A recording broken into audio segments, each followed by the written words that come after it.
নমস্কার বন্ধুরা, আজকে আমাদের গাছে বেশ আম হয়েছে। আম গাছ থেকে পারবো এবং আম ভর্তা করে দেখাবো। চলুন গাছ থেকে আম পারি, আসুন। এই দেখুন, অনেক আম আম হয়েছে, গাছে দেখা যাচ্ছে না। এখন হাত দিয়ে পারা যাবে না, আম ফোঁটা দিয়ে পারতে হবে।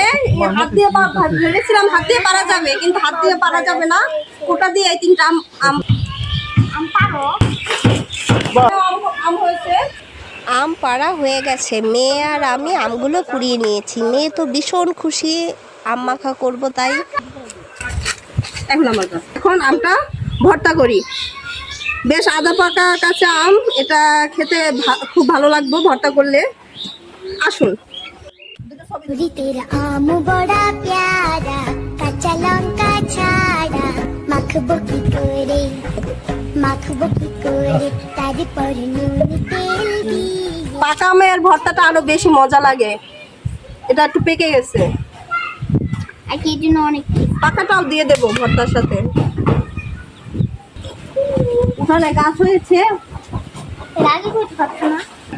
পরিষ্কার জলে আমগুলো দিয়ে দিলাম। জলে এটা ধুয়ে নিলাম, সাথে কাঁচামরিচও ধুয়ে নিলাম। জলে সবগুলো পরিষ্কার করে নিলাম আম আর কাঁচামরিচ। এখন কাটার দিয়ে এটা কুচি কুচি করে কেটে নেব। চলুন পুরো ভিডিওটা দেখতে থাকি। কাটার দিয়ে কুচি কুচি করে নেব, আপনারা চাইলে দাও দিয়ে স্লাইস করে নিতে পারেন। আমি কাটার দিয়ে কুচি কুচি করে নিলাম।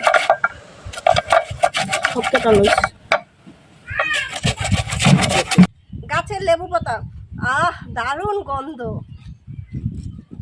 এটা ছিঁড়ে ছিঁড়ে অল্প অল্প দেব।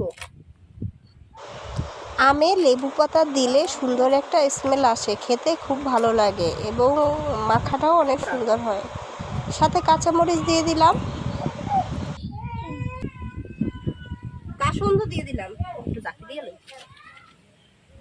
কাসন্দ, হাতে বানানো কাসন্দ।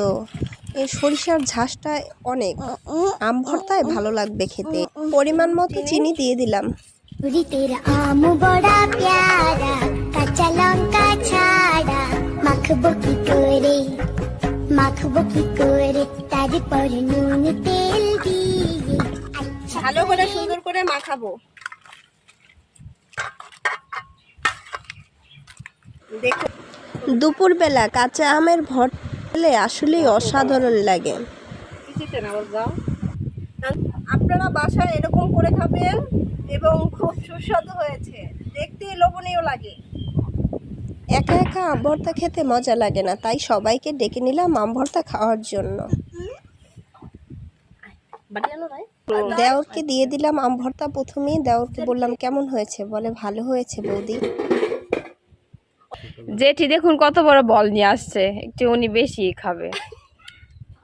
এই যে আমার জেঠিমা।